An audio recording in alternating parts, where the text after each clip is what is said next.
Se habla mucho sobre el proceso de hacer un duelo. Lo entendemos como una etapa emocional muy difícil que comienza ante una pérdida importante. Pero, ¿qué es un duelo? ¿Cuánto dura? ¿Existen etapas en este proceso? Si es así, ¿cuáles son? ¿Todos transitamos las mismas?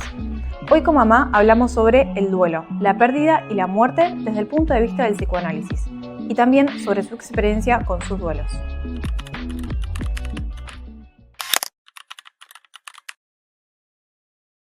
Bueno, mamá, arrancamos finalmente el podcast que tanto planeamos y se me ocurrió como tema inicial a charlar uno de un podcast que yo venía escuchando y cuando lo escuché, ese día que te mandé el mensaje lo tenemos que hacer, fue el tema que yo dije, esto lo tengo que charlar con mamá, por un lado porque desde el punto de vista del psicoanálisis me interesaba saber tu punto de vista, pero además porque creo que por tu historia y por tus vivencias también me interesa hablar de este tema con vos.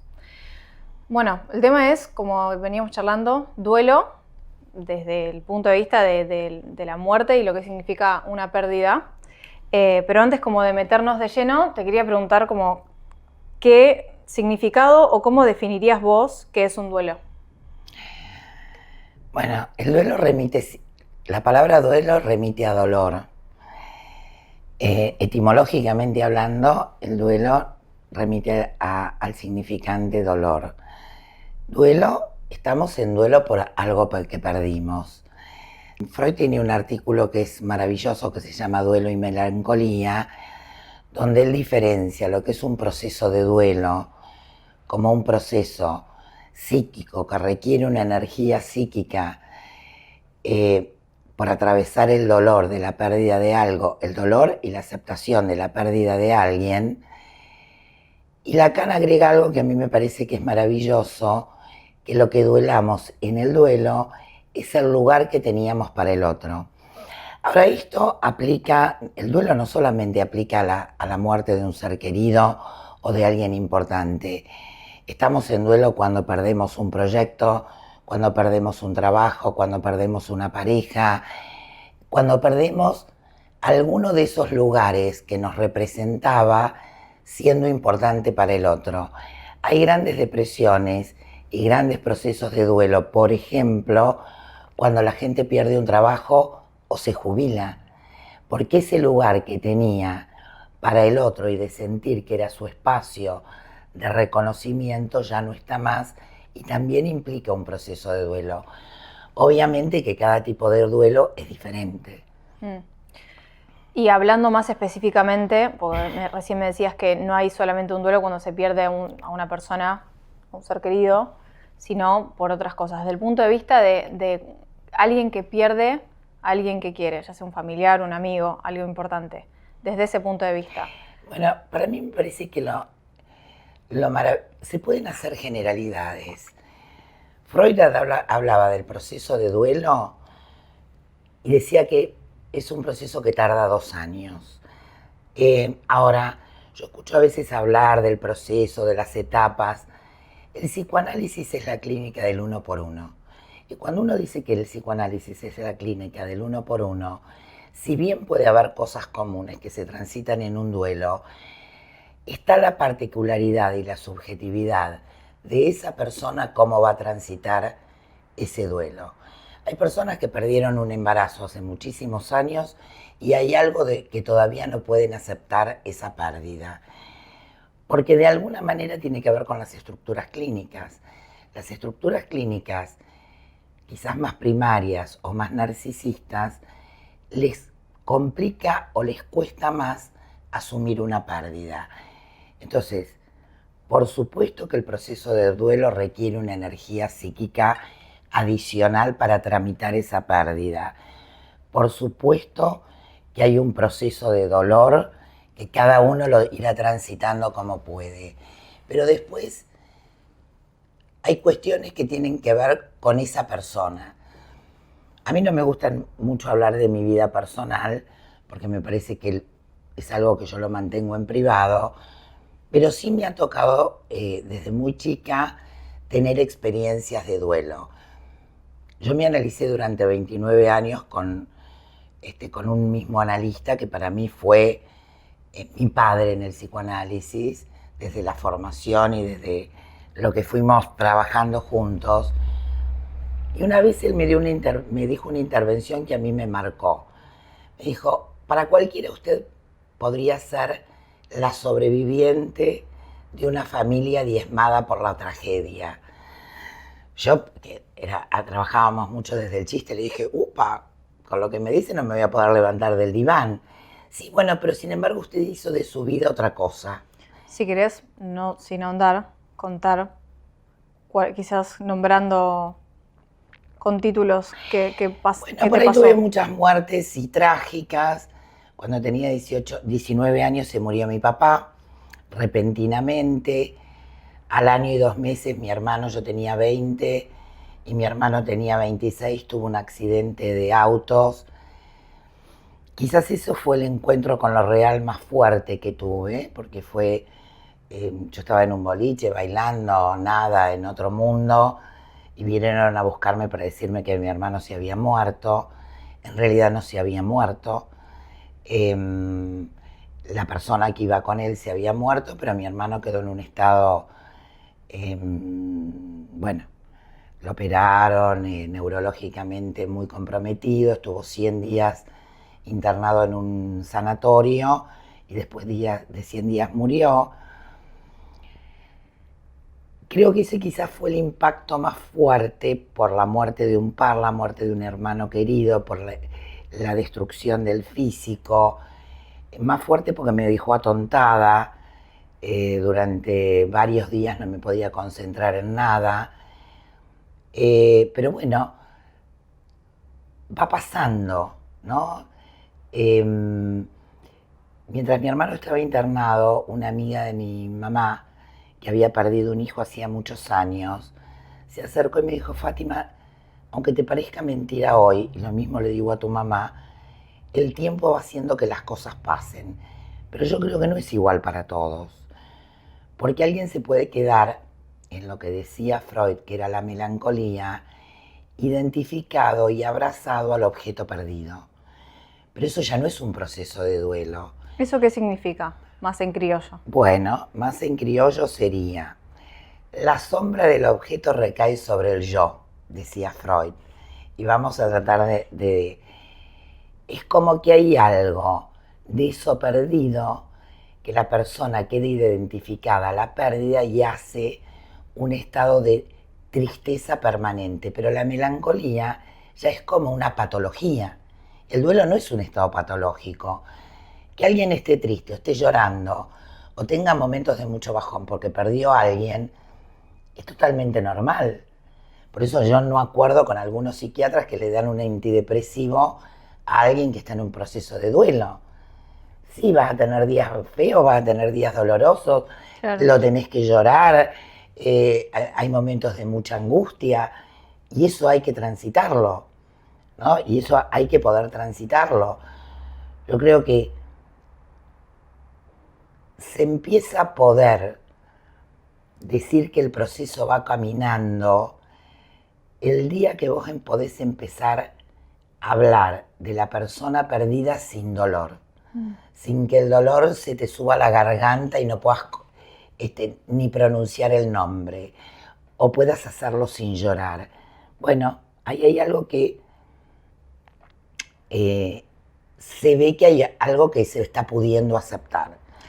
Después tuve otras pérdidas y después se murió mi mamá en una edad razonable, 75 años, empecé una edad que lo tomé totalmente distinto. Y después tuve una tragedia griega, de la que no voy a hablar, donde se murió mi hermano con sus 3 hijos. Nuevamente, ¿no? Yo creo que ahí el trabajo con un analista es fundamental, porque hay todo un trabajo que si uno lo puede hacer, atravesando el dolor, la locura que significa eso, es un trabajo de entender las pasiones humanas, de entender hasta dónde puede llegar un ser humano, aprender a no juzgar. Y creo que todas estas marcas en mi vida me ayudaron enormemente para mi práctica. Me parece que lo que me dejaron fue una sensibilidad muy grande para cuando yo estoy escuchando a alguien en mi consultorio, tener en cuenta o nunca perder de vista hasta dónde puede llegar una persona, a no juzgar la locura. Entonces, hubo algo que en mí, no digo que, por eso mi analista me dijo un día, usted es la sobreviviente de una familia diezmada por la tragedia. Pero esto no se refleja en su vida. Y yo no lo reflejo en mi vida. O sea, jamás pienso, uy, todo lo que me pasó, uy, Es más, estoy muy agradecida con mi vida, muy agradecida. Me siento muy contenta, muy plena. Y me parece que la vida está compuesta de esto, de cosas que uno pierde, algunos más, otros menos, y de cosas que uno obtiene. Y bueno, pero cada persona puede tener distintos recursos y distintas formas de atravesar ese proceso. Y volviendo un poco a lo que contabas de las pérdidas que vos pasaste, explicabas un poco que era una edad lógica lo de tu mamá, después también hablas de tu papá y después ahondaste en la de tus hermanos.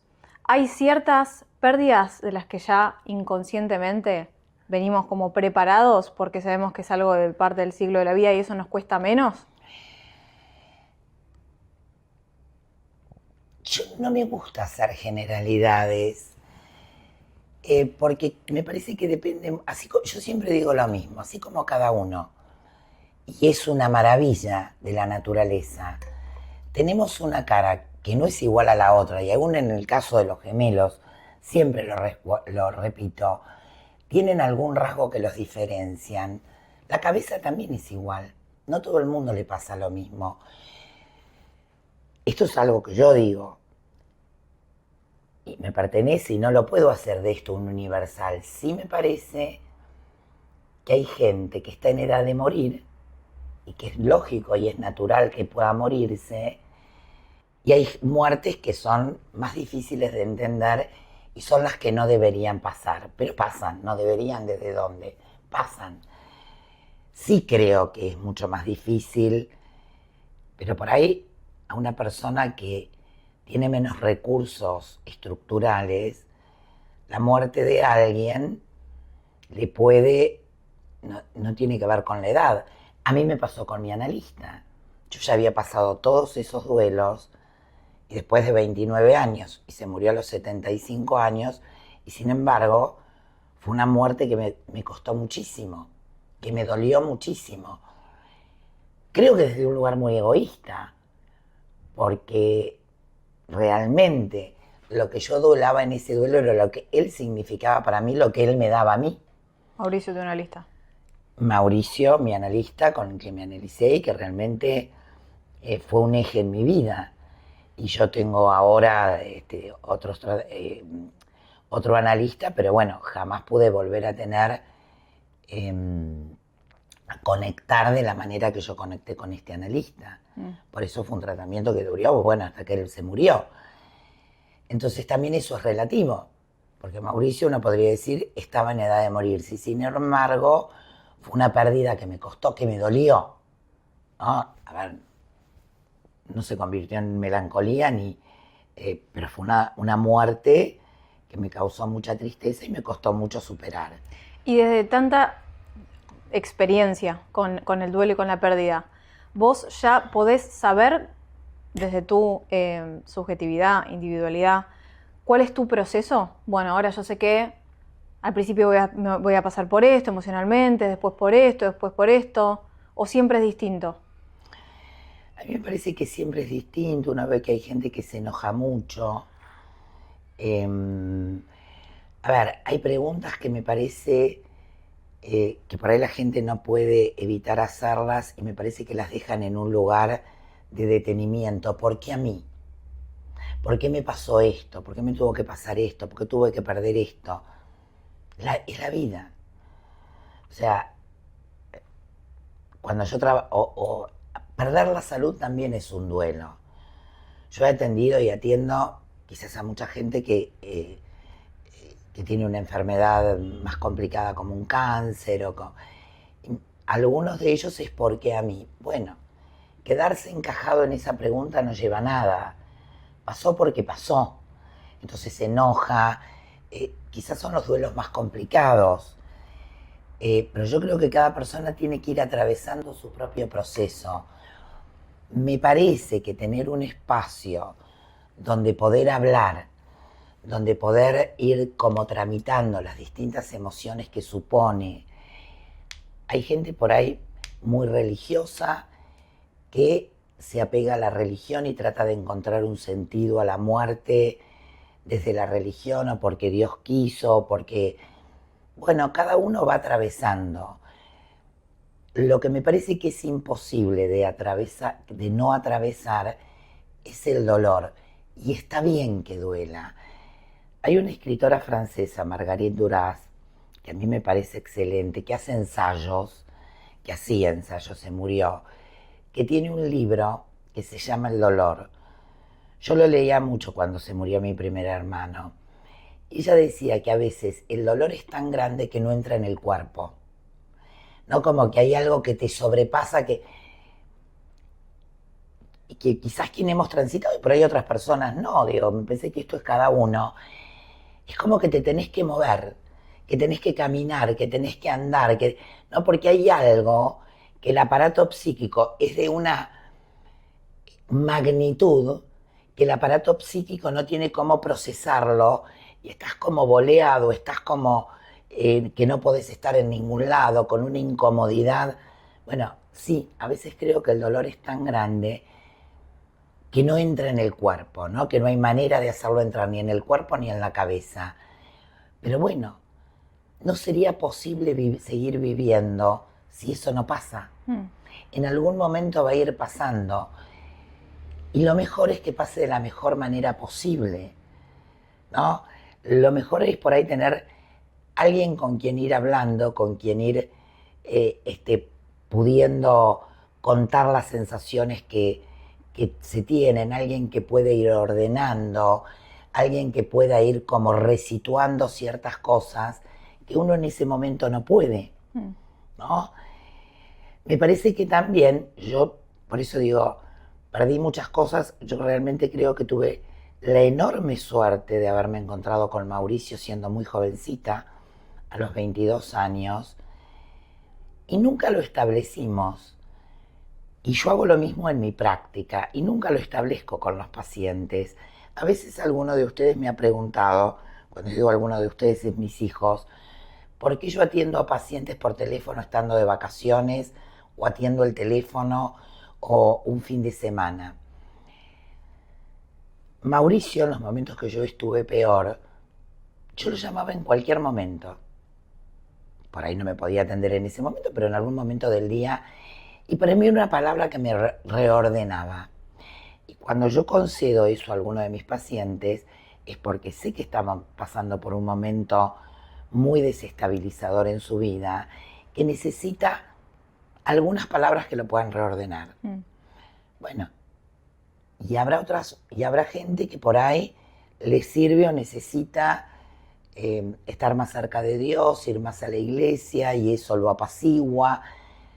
Lo que yo siempre marco, y no digo ni lo que está bien ni lo que está mal, cada persona tiene que poder conectar con lo que le hace bien a él. Ahora, no todo el mundo le hacen bien y necesitan las mismas cosas, o le pasan las mismas cosas. Hablabas antes de recursos, y quiero tocar dos puntos. Por un lado, el recurso, hablabas de la religión, y antes hablamos de otros temas.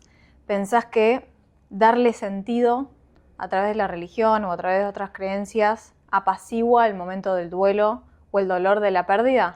Algunas personas sí. Yo tengo una conexión con la muerte totalmente distinta a la que tenía antes. Era porque uno piensa y digo, lo que más teme el ser humano es la muerte, y es el único destino seguro que tenemos. Y sin embargo hay otras culturas que la tratan diferente a la muerte. Bueno, nosotros vivimos en esta y no podemos tomarlo de las otras culturas porque nos criamos en esta. Pero Y tampoco uno va a hacer una apología, yo me voy a poner a hablar de que bueno, que los seres humanos se tienen que amigar con la muerte y pensar que es un destino de todos y tomarla con alegría, porque vuelvo a decir, cada uno lo va a tomar como puede. Y cada uno, lo que me parece importante, que en el momento que suceda, pueda ir a buscar los lugares donde poder tramitar eso, ¿no? Donde poder darle un curso a eso. O sea, ya sea con un psicólogo, con la religión o con la creencia de que en realidad están en otro plano, que están vivos o que... Bueno, ahí te diría que hay algunos límites, ¿no? Porque a veces hacer todo un armado muy imaginario de la muerte puede ser una forma de negarlo, ¿no? Hay que poder atravesar el dolor. Estamos en una época donde todo es lindo, todos somos divinos, todos somos felices y cuesta mucho conectar con el dolor. Parece que tiene mala prensa y la vida no es sin dolor. Ahora, una cosa es ser un melancólico que todo el tiempo está mal y otra cosa es atravesar un tiempo de dolor porque uno perdió algo que le gustaba o que quería o que era necesario o que tenía un lugar para el otro y transitar un tiempo de dolor. Hoy no hay tiempos de duelo de ninguna cosa. Alguien se divorcia, a la media hora necesita tener a alguien al lado porque pareciera que está mal visto que le duela que perdió algo. Ahora, tener un momento de dolor no es que uno está en la ruina. Perdió algo, le duele, ya se recuperará, pero tiene un tiempo. Claro. Hoy no hay esos tiempos. Y el otro punto de las herramientas que te quería preguntar era, ¿qué pasa con esa persona que pasa el tiempo? Porque, a ver, si bien me dijiste que para cada uno es distinto, no sé si me dijiste Freud, Lacan decía que era 2 años, pero bueno. Freud. Bueno, 2 años más allá del tiempo. ¿Qué pasa si pasa un determinado tiempo largo con esa persona que a quien perdió no lo puede nombrar, no lo puede ver en fotos, no lo puede... Y hay algo del duelo que no está tramitado. Y ahí, hay algo que se quedó encajado. ¿Qué herramientas, qué es lo que le falta a esa persona? Bueno, en este caso yo sí voy a hacer, de alguna manera mi discurso va a estar condicionado por mi formación. Yo soy una apasionada del psicoanálisis y yo creo que yo estoy donde estoy y pude atravesar todo. Le agradezco al psicoanálisis, ¿no? Yo sí algo tengo que agradecer al psicoanálisis y quizás especialmente a mi analista, no solo es haberme ayudado a superar muy bien y a pararme en la vida con situaciones muy difíciles, sino a darme mucha libertad de cabeza, ¿no? Me parece que es liberador el psicoanálisis. Yo te diría que si a una persona le pasa eso y debiera poder trabajar eso en un espacio analítico que le permita pensar por qué quedó fijada. Pero una persona así, ni se acerca a un espacio como ese. Está como quieta en un lugar donde no se habla del tema. ¿Cómo haces? O sea, alguien, una intervención de afuera. No por no hablar por el tema del tema o por esconderlo, no va a salir por otro lado y quizás por un lado mucho peor. Por ejemplo. No lo sé, porque eso es hacer como una adivinanza, pero digo, si una persona atravesó una situación muy compleja en su vida, de pérdida y de dolor, y no puede hablar de eso y no puede nombrarla, seguramente todo de lo que uno no puede hablar y duele retorna por algún lado. Quizás un día va a ir a consultar, no sé, porque no puede comer o porque tiene ataques de pánico o porque cualquier otra cosa. Claro. Y a lo mejor eso es lo que dispara una consulta y ahí empieza un proceso donde poder hablar. Claro. Pero todo lo que uno reprime o todo lo que uno esconde o todo lo que uno no enfrenta, retorna. Y suele retornar de la peor manera. Sin ahondar en ningún caso particular de ningún paciente, pero si tuvieses un paciente que se está por acercar a una etapa de duelo porque está por perder a alguien, con algo quizás más previsible como es una enfermedad. ¿Vos preparás a un paciente para eso? ¿Se puede preparar para el momento de un No, uno duelo? no prepara, uno escucha. Y me parece que escuchar sin hacer presunciones es lo maravilloso de nuestra práctica. A ver, en duelos que me ha tocado varios, de pacientes con cáncer, uno ahí ve cómo responde cada persona y cómo toma esa pérdida de la salud cada persona. Y yo no digo, porque uno no puede obligar, cada uno también tiene los recursos que tiene y se lo toma como puede ir tomándoselo. Pero quizás es tan determinante también, no digo que sea lo único, en el proceso de cura, la posibilidad, y con esto quiero ser cuidadosa, ¿no? Porque si no, me parece que es como, además, como me decía una paciente que después terminó muriendo, y encima, según los oncólogos, tengo la culpa yo de haberme enfermado, porque me dicen que fue por algo que no pude resolver emocionalmente. No, tampoco tanto, ¿no? La enfermedad es, como decía Freud, las series complementarias. Lo filogenéticamente heredado, o sea, todos venimos con algo filogenéticamente heredado y hasta biológicamente heredado, lo vivido para la enfermedad mental, lo vivido los primeros 5 años de vida y una situación desencadenante. Me parece que en las enfermedades se dan también una conjunción de cosas, pero por lo menos desde mi experiencia, sí lo que he podido ver, que en algunos casos el hecho de tener como mucha fuerza, poco enojo, no preguntar si por qué me pasó a mí, no enojarse, tomárselo de la mejor manera, por ahí ha tenido mejores resultados. Y también es cierto, y tengo que decir, que en otros que se lo tomaron bárbaro y todo tampoco hubo buenos resultados. Pero me parece que hay cosas en las que no es posible preparar a alguien. Claro. Que solo uno las sabe cuando suceden. Claro. Es lo mismo cuando un paciente te dice, me quiero separar porque me quiero separar. Una cosa es hablar de la separación y otra cosa es separarse. Y que suceda. Claro.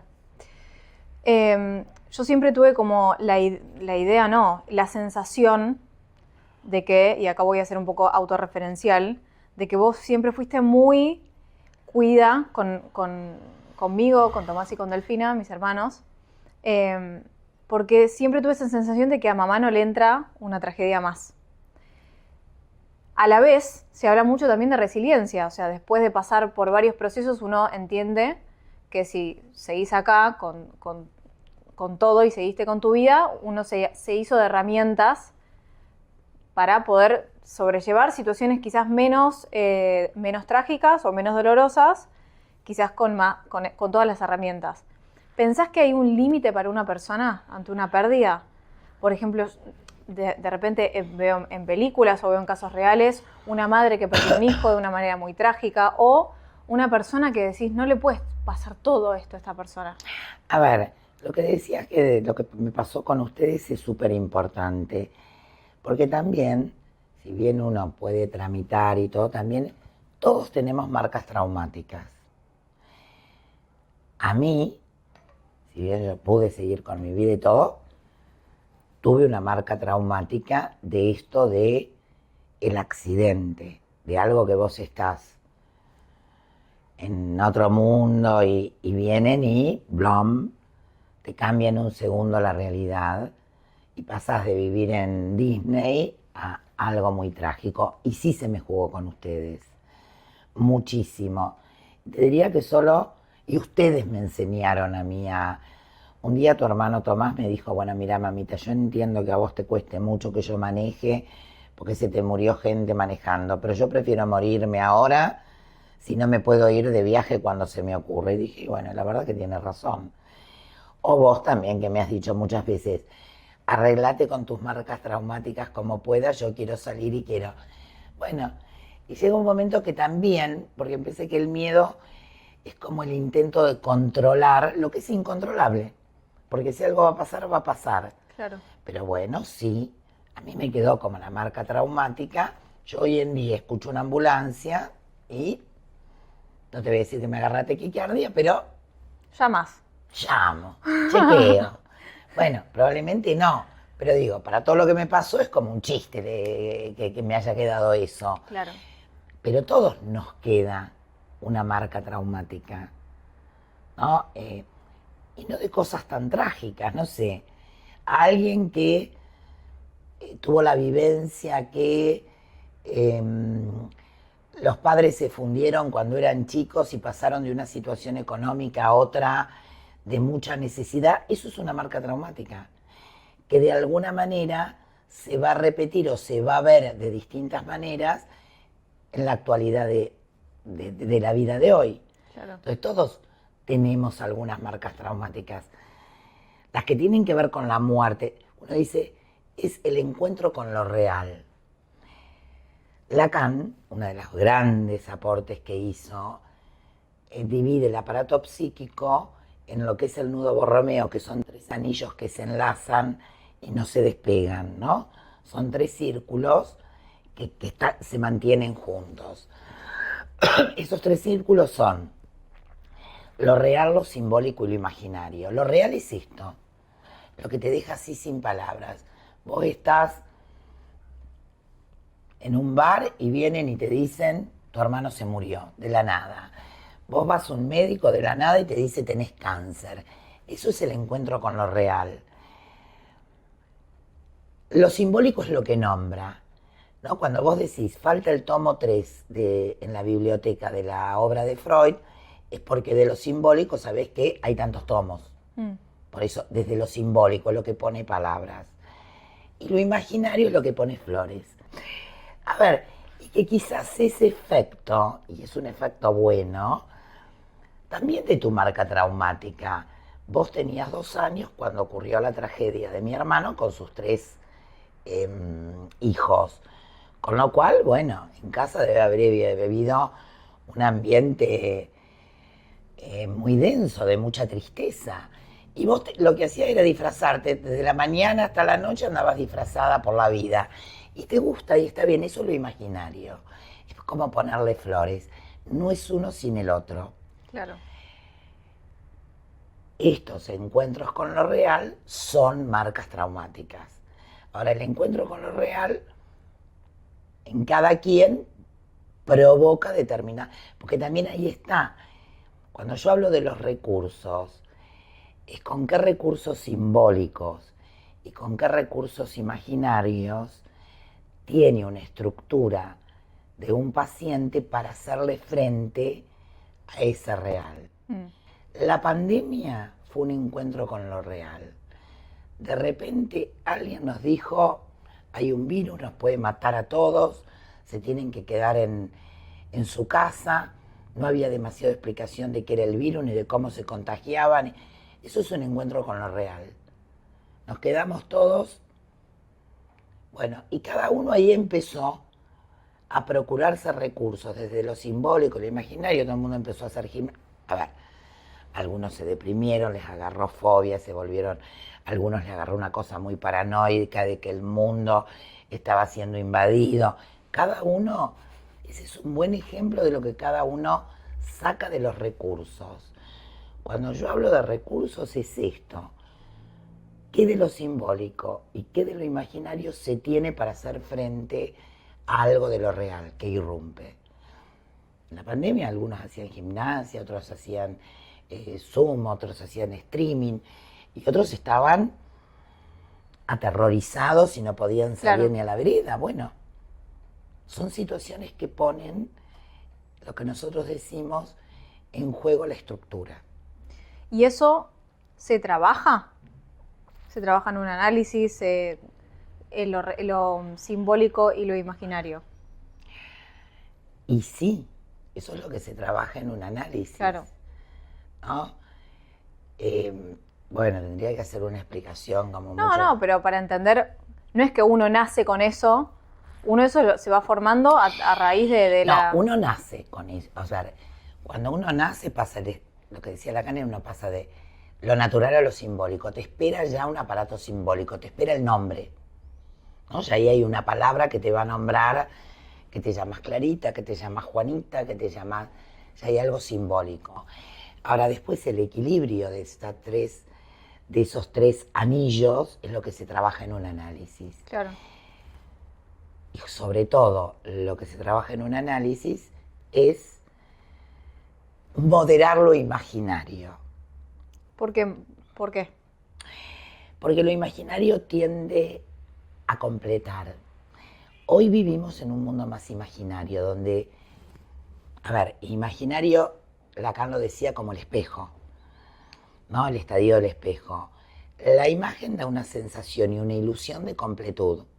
Nada falta. La relación de la madre y el hijo en ese primer encuentro en el espejo, no falta nada. Y a todos nos falta algo. Y no está mal que nos falte algo. Entonces, cuando vos decías que por ahí hay gente que le cuesta más conectarse con esto que falta, bueno, hay un imaginario que tiende a ser unidad, que tiende a que no falte nada, que tiende a eludir el dolor, que tiende a poner a un costado lo que molesta o lo que no puede resolver. Bueno, un análisis conduce a un poquito limar ese ropaje imaginario para que pueda adentrarse a las cosas difíciles de la vida que tenemos todos. Y eso te hace más fuerte, ¿no? Porque si vos tenés construido un imaginario muy grande, muy florido, cuando te pasa algo de lo real que pone en juego, no tenés con qué responder. Claro. Y después, más para ir cerrando, es así para todos que cuando salimos de una situación difícil, cuando salimos de un duelo, primero 2 preguntas. ¿Cómo nos damos cuenta? Te voy a hacer las 2 preguntas y me las respondes por partes. ¿Cómo nos damos cuenta que sanamos o que terminamos de hacer un duelo? Y después, si todos salimos con las famosas herramientas de que lo que no te mata te fortalece y salimos todos con herramientas y resilientes, si están así para todos. Mira, yo creo que te vas dando cuenta que salís de un duelo, depende de qué duelo, de qué situación, de qué... Hay momentos del duelo donde el dolor que sentís, en la angustia y el dolor y eso va cediendo, no sería posible vivir. Pero hay algo que yo te quiero decir que me parece que es importante para... A mí una vez mi analista, realmente yo tuve una relación con él, y era un hombre muy duro, de pocas palabras. Después de la tragedia de mi hermano, que es la historia de Medea de Sófocles, en versión masculina, no sé, habrían pasado 6 meses... Y yo no sé qué estaba hablando en el diván, yo siempre hice diván, y me dice, ¿todavía está tanto con ese tema? Y yo me quedé, casi que me levanto del diván para mirarlo y decirle, pero usted me está jodiendo. Me quedé y lo pensé, pero fue tan maravillosa su intervención, porque la pregunta implicaba, a ver, a veces socialmente, o uno mismo cree, es decir, te pasó esto y no vas a poder estar nunca más bien en tu vida. ¿Cómo vas a poder? O sea, la creencia, culturalmente vos decís, nunca más. Fue una bestia, yo podría haber, lo respetaba mucho, lo quería mucho, le podría haber dicho, pero usted me está jodiendo, ¿cómo me va a decir una cosa así? Hace 6 meses que se murió mi hermano con 3 sobrinos. Pero en la pregunta incluyó la posibilidad de que yo podía estar bien. Y yo creo que esa fue una de las cosas que más me marcó. Quizás a veces una intervención así ayuda mucho en un duelo. Claro. ¿No? A ver, poder hablar con naturalidad de las cosas que te pasaron, que perdiste, hasta poder hacer un chiste. Una cosa que yo veo mucho en mis pacientes, o que por ahí tomo en cuenta cuando están en duelo, por ejemplo, si retoman su vida sexual, porque hay energía disponible para eso. Es muy difícil quizás en pleno duelo tener disponibilidad libidinal para eso. Pero cuando, empiezan a poder tener momentos donde se divierten y empiezan como a retomar su vida. No me acuerdo cuál era la segunda. La segunda es si todos los que pasan por un duelo, por un momento muy difícil, salen con herramientas y con resiliencia Si lo pueden tramitar. Sí. A ver, el duelo es una castración en acto. ¿Qué quiero decir en algo que se trabaja en análisis, cuando yo te explicaba esto, que son cosas como muy difíciles de poder explicar en estos espacios, cuando yo te decía que hay que acotar lo imaginario, es vía la castración. La castración tiene que ver con poder perder algo, simbolizar la falta. Todos somos seres de falta, a todos nos falta algo. Desde lo imaginario nos la creemos que no nos falta nada y que somos divinos, perfectos y que no existe la angustia. El duelo, de alguna manera, perdés algo, te guste o no te guste, algo falta. Entonces, bueno, si se pudo tramitar, si se pudo aceptar la falta, si se pudo transitar de una manera sana, seguramente se va a salir más fortalecido. Y sí, yo creo que lo que no te mata te fortalece. Bien. Bueno, Ma, Bueno, creo que lo dejamos acá. Gracias por tu punto de vista. gracias.